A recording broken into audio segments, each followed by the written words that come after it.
Bismillahirrahmanirrahim. Assalamu alaikum. Welcome back, dear students, to Exam Biology. Today I am going to teach you excretion. The word excretion means the process of elimination of यानी कि बाहर निकाला जाता है nitrogenous waste from the body. This is called excretion. आप कहते हैं nitrogenous waste को जब आप बॉडी से बाहर निकालते हैं तो ये क्या चीज़ कहलाती है? एक्सक्रीशन कहलाता है. एक्सक्रीशन में जो वेस्ट प्रोडक्ट दूसरे होते हैं वो भी नाइट्रोजनस वेस्ट के साथ साथ बॉडी से निकल रहे होते हैं. सो फॉर एग्जांपल हम क्या क्या खा रहे हैं? हम खाते हैं कार्बोहाइड्रेट्स प्लस हम लिपिड्स खाते हैं. हमारी डेली की जो फूड है उसमें ये दोनों चीज़ें शामिल होती हैं. तो इसका जो वेस्ट प्रोडक्ट होगा वो एक्चुअली क्या होता है? वो होता है कार्बन डाइऑक्साइड प्लस वाटर होता है.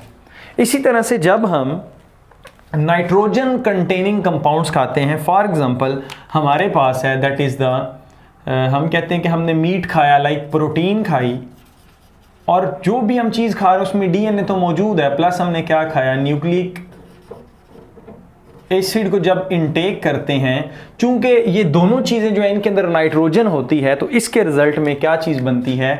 नाइट्रोजनस वेस्ट बनते हैं. अब ये नाइट्रोजनस वेस्ट जो होते हैं ये कौन कौन से हैं? या तो ये अमोनिया हो सकता है, या फिर ये यूरिया हो सकता है, या फिर ये क्या यूरिक एसिड हो सकता है. और भी होते हैं लेकिन मैं यहाँ पर मेनली चूंकि यहाँ पे स्टार्ट कर रहा हूँ तो स्टार्ट में जस्ट आपको इसका जो है वो इंट्रोडक्शन होना चाहिए. अमोनिया, यूरिया और यूरिक एसिड, इन सब को बॉडी से बाहर निकालना बहुत ज़रूरी होता है क्योंकि अमोनिया बजाते खुद जो है वो टॉक्सिक होता है, यूरिया भी टॉक्सिक है और यूरिक एसिड भी टॉक्सिक है. अब इनको बॉडी से निकालना जो है वो बहुत ज़्यादा लाजमी होता है. सो ये सारे के सारे नाइट्रोजन कंटेनिंग कंपाउंड हैं. तो इस वजह से हम कहते हैं कि excretion is a process in which we eliminate the nitrogen containing compounds, या we can say nitrogenous waste from the body. This process is called excretion. जो आज का हमारा टॉपिक है वो है excretion in plants. अब अगर देखा जाए तो प्लांट्स भी जो है वो excretion का प्रोसेस शो कर रहे होते हैं स्टूडेंट्स. तो प्लांट्स में बेसिकली देखा जाए तो वेस्ट प्रोडक्ट जो हैं वो कौन कौन से हैं? मेनली जो गैसेस की फॉर्म में वेस्ट प्रोडक्ट हैं वो है इनके पास carbon dioxide as well as oxygen. अब आप कहेंगे कि सर ये तो कार्बन डाइऑक्साइड को यूटिलाइज करते हैं, बट आपको डियर स्टूडेंट्स पता होना चाहिए कि रात के टाइम पर कार्बन डाइऑक्साइड यूटिलाइज नहीं होती बल्कि कार्बन डाइऑक्साइड को बाहर जो है वो रिमूव किया जाता है. तो आप कहते हैं कि जो कार्बन डाइऑक्साइड है वो रेस्पायरेशन का वेस्ट प्रोडक्ट है जो कि रात के टाइम पर बहुत ज़्यादा हो जाती है प्लांट्स के अंदर, क्योंकि प्लांट्स रात के टाइम पर कार्बन डाइऑक्साइड को यूज़ नहीं कर रहे होते. और इसी तरह से जो ऑक्सीजन है ये वेस्ट प्रोडक्ट होता है फोटोसिंथेसिस का. एज वेल एज हमारे पास वेस्ट प्रोडक्ट आता है वाटर प्लांट्स के अंदर, that is the water, H2O. ये भी वेस्ट प्रोडक्ट है. आप अगर देखते हैं दोनों का रिएक्शन, आप रेस्पायरेशन का रिएक्शन देखें, उसमें क्या होता है? C6H12O6 प्लस ऑक्सीजन को, मतलब ऑक्सीजन की प्रेजेंस में 6O2, ऑक्सीजन की प्रेजेंस में इसको तोड़ा जाता है, that is carbon dioxide, 6 carbon dioxide plus 6H2O plus energy के अंदर. ये तो हो गया फोटो रेस्पायरेशन की इक्वेशन. इसमें देखिए, इसमें भी आपके पास जो वाटर है वो क्या है?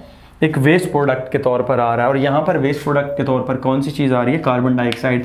इसी तरह से इसकी जो उल्ट होगी इक्वेशन, दैट इज आप कह सकते हैं जो है वो फोटोसिंथेसिस की है. तो फोटोसिंथेसिस में ऑक्सीजन आपके पास जो है वो वेस्ट प्रोडक्ट के तौर पर, एज वेल एज 6 वाटर के मॉलिक्यूल जो होते हैं वो वेस्ट प्रोडक्ट के तौर पर आ रहे होते हैं. तो हम कहते हैं कि जो वाटर है वो रेस्पायरेशन प्लस फोटोसिंथेसिस का जो है ये वेस्ट प्रोडक्ट होता है. अब चाहे कार्बन डाइऑक्साइड हो, चाहे ऑक्सीजन हो, चाहे वाटर हो, इनको प्लांट्स जो है वो अपनी लीव्स में से या अपनी बॉडी में से कैसे जो है वो रिमूव करते हैं? तो वो आप कहते हैं स्टोमेटा के थ्रू. स्टोमेटा क्या है? स्मॉल ओपनिंग होती हैं लीफ के अंदर, जिसका जो स्ट्रक्चर है स्टूडेंट्स वो कुछ इस तरह से होता है. ये अब दरमियान में स्पोर होता है और ये आपके पास क्या होते हैं? गार्ड सेल्स होते हैं. So these are small opening in young stem and as well as on the leaf. अब नेक्स्ट हमारे पास जो है वो है लेंटिसेल्स। लेंटिसेल्स जो हैं ये भी स्पेसिफिक पोर्स होते हैं यंग स्टेम्स के ऊपर, और इनका काम क्या होता है, ये भी वाटर की जो है रिमूवल करवाएंगे and as well as carbon dioxide और ऑक्सीजन की रिमूवल करवाएंगे। और कुछ जो वाटर की जो है वो रिमूवल होती है क्यूटिकल से, अ लिटल मतलब नेग्लिजिबल है। तो हमारे पास ये 3 तरह की ट्रांसपायरेशन भी हम बोलते हैं इनको, the removal of water from the aerial part of the plant. Aerial का मतलब है जो हवा के अंदर है। तो डियर स्टूडेंट्स, स्टोमेटा भी हवा के अंदर है क्योंकि स्टोमेटा लीफ के ऊपर है, लेंटिसेल स्टेम के ऊपर है, और क्यूटिकल भी जो है वो आपके पास स्टेम के ऊपर है। तो ये क्या कहलाती है, स्टोमेटल ट्रांसपायरेशन, ये लेंटिकुलर ट्रांसपायरेशन, और ये आपके पास क्यूटिकुलर ट्रांसपायरेशन। तो ट्रांसपायरेशन का भी आपको यहाँ पर कॉन्सेप्ट है कि removal of water from the aerial part of the plants, तो दिस इज कॉल्ड ट्रांसपायरेशन। तो ये सारे के सारे किसके थ्रू हो रहे होते हैं,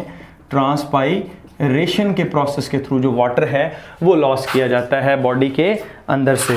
नेक्स्ट ईयर स्टूडेंट्स हमारे पास जो है एक्सक्रीशन जो है प्लांट्स वो किसके थ्रू कर रहे होते हैं, नाइट्रोजनस वेस्ट की एक्सक्रीशन की बात कर रहा हूँ, हैवी मेटल की एक्सक्रीशन की बात कर रहा हूँ, जो अनवांटेड मटेरियल है उसकी बात अब करने जा रहा हूँ, वो किसके थ्रू करते हैं, थ्रू लीफ के करते हैं। मिसाल के तौर पर ये एक लीफ है, अगर देखा जाए तो इस लीफ का जो सेल है, अगर उसकी मैं यहाँ पर डायग्राम बनाऊँ छोटी सी, तो इस सेल के अंदर स्टूडेंट्स क्या है, एक बड़ा सा वैक्यूल होता है। इस सेल के अंदर मेनली क्या है, एक बड़ा सा वैक्यूल है। अब ये जो वैक्यूल होता है बेसिकली ये क्या होता है, इसको स्टोरेज टैंक भी बोलते हैं सेल का। अब ये क्या करता है, वाटर के साथ साथ दूसरी चीज़ें जो हैं क्रिस्टल्स की फॉर्म में, जो अनवांटेड मटेरियल है उसको भी ये क्या कर रहा होता है, साथ साथ स्टोर कर रहा होता है। तो ये अगर उसके सेल में काफ़ी बड़ा जो है वो वैक्यूल प्रेजेंट है। अब डियर स्टूडेंट्स, लीफ के थ्रू एक्सक्रीशन प्लांट्स कैसे करते हैं, पूरा सीजन जो होता है, मतलब 1 ईयर्स के जो टॉक्सिक सब्सटेंसेस होते हैं उनको अकामुलेट कर दिया जाता है लीफ के अंदर, मतलब accumulation of toxic material in the leaf, again and again accumulation हो रही है, अगेन एंड अगेन अकामुलेशन हो रही है। But a season will come, आप उसको बोलते हैं ऑटम का सीजन। ऑटम के अंदर ये लीफ जो हैं वो येलो होना स्टार्ट हो जाते हैं। अब हम ये नहीं कह सकते कि ये जो लीफ हैं ये येलो किस वजह से हो रहे हैं, हम कहते हैं लैक ऑफ क्लोरोफिल, तो ऐसी बात नहीं है। ये जो येलोइंग ऑफ लीफ होगी, एक्चुअली जब माइक्रोस्कोप के साथ देखा गया तो इनके अंदर पिगमेंटेड मॉलिक्यूल्स थे, कुछ ऐसे मॉलिक्यूल्स थे जो पिगमेंटेड थे, जो उसको कलर दे रहे थे। कौन सा कलर दे रहे थे, येलोइंग ऑफ लीफ हो रही, मतलब कि उसको येलो कलर दे रहे थे। तो अब प्लांट्स क्या करते हैं, प्लांट्स डियर स्टूडेंट्स ऑटम के सीजन में गेट रिड करते हैं, किससे, लीफ से, मतलब लीफ फॉलिंग सीजन शुरू हो जाता है। तो ऑटम में क्या होगा, लीफ जो होंगे वो फॉल कर जाएंगे। अब ये जो लीफ होंगे जो फॉल कर गए थे, जो गिर गए थे, एक्चुअली इनके अंदर क्या था, इनके अंदर वेस्ट मटेरियल था। अब यही बात है कि हम लीव्स को फिर क्या बोलते हैं, एक्सक्रीटोफोर का नाम देते हैं। ये बहुत इंपॉर्टेंट शॉर्ट क्वेश्चन है जिसको हम क्या नाम देंगे, एक्सक्रीटोफोर्स। तो लीफ जो हैं वो क्या कैरेक्टर प्ले कर रहे होते हैं, एक्सक्रीटोफोर का कैरेक्टर प्ले कर रहे होते हैं, मतलब जो लीफ हैं वो एक्सक्रीशन में हेल्प करते हैं प्लांट्स के। तो that's why we call them excretophore. So जितनी भी साल भर की अकामुलेशन होगी वो किसके अंदर आ जाएगी, लीफ के अंदर आ जाएगी। अब देखा जाए तो स्टूडेंट्स ये लीफ जो होंगे इनके अंदर वेस्ट मटेरियल के साथ साथ बहुत सारी काम की चीज़ें भी होगी, लाइक ये सोर्स ऑफ कार्बन होगा, लाइक ये सोर्स ऑफ नाइट्रोजन होगा, लाइक ये सोर्स ऑफ फास्फोरस होगा। तो हम इसको कहते हैं कि ये जो लीव्स होते हैं एक्सक्रीटोफोर, जो ऑटम के सीजन में गिर जाते हैं, उनको रॉटेड लीव्स, बाद में उनकी जो है पट्रिफिकेशन होना स्टार्ट हो जाती है, गलना सड़ने का अमल स्टार्ट हो जाता है। तो किसान क्या करते हैं, इन लीव्स को इकट्ठा करके एक ऑर्गेनिक मैनोर के तौर पर, ऑर्गेनिक खाद के तौर पर जो है वो, ऑर्गेनिक फर्टिलाइज़र के तौर पर जो है वो दोबारा से अगेन उसमें डाल देते हैं जो है वो फसल के अंदर। तो ये जो प्रोसेस है, this is called excretion through the leaf and specific term is called excretophore. तो याद रखें लीव्स को एक्सक्रीटोफोर कहा जाता है स्पेसिफिक के लिए। उसके बाद डियर स्टूडेंट्स हमारे पास आते हैं थ्रू स्टेम। अब प्लांट्स जो हैं वो स्टेम के थ्रू भी एक्सक्रीशन करते हैं। अब क्वेश्चन ये है हाउ। आपने देखा होगा कि ये फॉर एग्जांपल स्टेम है, तो स्टेम के अंदर की तरफ जो पोर्शन है वो चूंकि ब्लैक होना शुरू हो जाता है कुछ देर के बाद, पहले नहीं होता, बाद में ब्लैक होना शुरू होता है। अगर देखा जाए तो हमें पता चलता है कि हर साल जो जाइलम होता है वो डिवाइड करता है और एनुअल रिंग्स बनती हैं, सेकेंडरी ग्रोथ होती है। तो with the passage of time जो टॉक्सिक मटेरियल होता है वो इस पुराने जाइलम के अंदर जो है, सेकेंडरी जाइलम जिसको आप वुड बोलते हैं, उसके अंदर स्टोर किया जाता है। तो आप क्या बोलते हैं? Storage of toxic material in xylem, old xylem या secondary xylem, and this process makes the wood black. और ये जो प्रोसेस है ये वुड को ब्लैक कर देगा और ये स्पेसिफिक टर्म कहलाएगी इबोनी। ये क्वेश्चन भी जो है वो मल्टीपल टाइम जो पेपर में आया हुआ है। इबोनी क्या है कि जब टॉक्सिक मटेरियल जो है वो जाइलम के अंदर इकट्ठा होना शुरू हो जाएगा तो सेंट्रल पोर्शन जो होगा वो वुड का वो ब्लैक होना शुरू हो जाएगा, that is called ebony.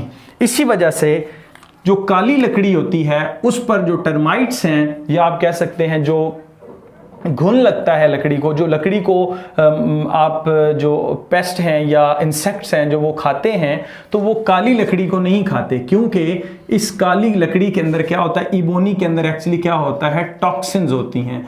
And as well as toxins के जमा होने से ये वुड हार्ड हो जाती है, जो कि टिम्बर और लंबर या फर्नीचर में बहुत ज़्यादा इस्तेमाल होती है, क्योंकि इसका फर्नीचर जो है वो ड्यूरेबल होता है, देर पा होता है, इसको कीड़ा नहीं लगता, टर्माइट्स नहीं अटैक करेंगी क्योंकि इसके अंदर टॉक्सिन्स थे। एज वेल एज जो है कुछ जो प्लांट्स हैं लाइक ब्लूबेल जो है, ये क्या काम करती है स्टूडेंट्स, ये अंडरग्राउंड स्टेम में अपना जो वेस्ट मटेरियल है उसको क्या करेगी, स्टोर कर लेगी। इसके रिजल्ट में क्या होता है कि जितने भी इसके जो लीव्स थे या फिर आप कह सकते हैं बल्ब्स थे जो अंडरग्राउंड थे, एक जिस तरह में जैसे प्याज होता है ना, ये प्याज है ना, इस तरह से ये बल्ब लाइक स्ट्रक्चर बनाता है। अब इस बल्ब के अंदर इसने क्या करना है, ब्लूबेल ने टॉक्सिक मटेरियल को स्टोर कर लेना है। तो आप कहते हैं कि इस जो ब्लूबेल है बाद में इसको क्या कर दिया जाता है, वेस्ट कर दिया जाता है, और यानी कि प्लांट इसको दोबारा से यूज़ नहीं करते, या फिर इसमें से जो अपनी मर्जी की चीज़ें होती हैं उनको दोबारा से रिसाइकिल कर लिया जाता है और बाकी को जो है वो सॉइल के अंदर ही छोड़ दिया जाता है। तो ये ब्लूबेल जो है ये अंडरग्राउंड स्टेम यानी कि बल्ब्स के ज़रिए ये जो स्पेसिफिक चीज़ बनाई है, दिस इज़ कॉल्ड बल्ब्स, इनके ज़रिए जो है वो एक्सक्रीशन करती है। अब डियर स्टूडेंट्स, प्लांट्स जो होते हैं वो रूट्स के ज़रिए भी जो है वो क्या करते हैं, एक्सक्रीशन करते हैं। तो एक्सक्रीशन थ्रू रूट। अब रूट्स के ज़रिए कौन से ज़्यादा करते हैं, आपको मैं बताता हूँ। ज़्यादातर आपके पास कोनीफर्स आते हैं। जब आप मरी हिल्स वाली साइड पर जाएं तो वो बड़े बड़े जो ट्रीज़ हैं जिन पर कोन्स लगती हैं, लाइक आपको एग्जांपल देता हूँ, पाइनस एचलगोजा है। तो ये कोनीफर्स क्या करते हैं, अपनी रूट्स के अंदर अकामुलेट कर लेते हैं टॉक्सिक सब्सटेंसेस को। अब यानी कि टॉक्सिक सब्सटेंसेस सारे के सारे किधर हो रहे हैं, वो आपके पास जो हैं वो रूट्स उनके अंदर स्टोर हो रहे हैं। अब इसके रिजल्ट में क्या होगा, ये इन्हीं टॉक्सिक सब्सटेंसेस को जो रूट के अंदर हैं एक केमिकल वेपन के तौर पर काम करेंगे।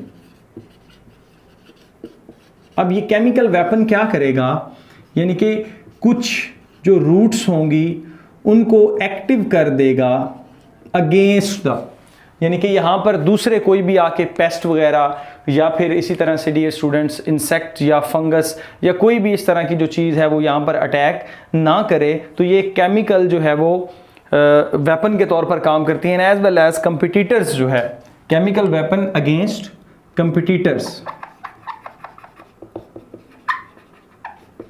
अब इनके लिए कंपटीटर्स कौन से होते हैं, जो दूसरे साथ जो हैं वो प्लांट्स उग रहे होते हैं। और यही सेम एग्जांपल आपके पास आती है जो है यूकलिप्टस सफ़ेदे की। आप देखते हैं कि जहाँ पर सफ़ेदा ग्रो किया हुआ होता है उसके नीचे मोस्टली जो है वो चीज़ें नहीं ग्रो करती। तो इस इफ़ेक्ट को एक स्पेसिफिक टर्म है जो आपकी बुक में नहीं है, मैं फिर भी लिख देता हूँ, एलिलोपैथी। यानी कि जहाँ पर एक प्लांट ग्रो करे और कुछ ऐसे केमिकल वो सिक्रीट करे और उन केमिकल की वजह से वहां पर उस एरिया में कोई दूसरा प्लांट जो है वो ग्रो ना कर सके, दिस इज कॉल्ड एलिलोपैथी। अब यही केमिकल वेपन्स जो हैं, ये जो केमिकल्स हैं इनको वेपन्स के तौर पर जो है वो इस्तेमाल किया जाता है कि ताकि इनके साथ जो है दूसरी तरह की वेजिटेशन जो है वो ग्रो ना करे। जिन को ये चीज़ें चाहते हैं या जो ये अपने साथ ग्रो करवाना चाहते हैं या ऐसी चीज़ें जो इन केमिकल्स को जो है वो कॉप अप कर जाएं, तो वही वहाँ पर ग्रो होंगी। सो डियर स्टूडेंट्स, ये था हमारा आज का topic, that was the excretion in plants. इंशाल्लाह कल एक्सक्रीशन इन एनिमल के साथ हाजिर होऊंगा। Thank you.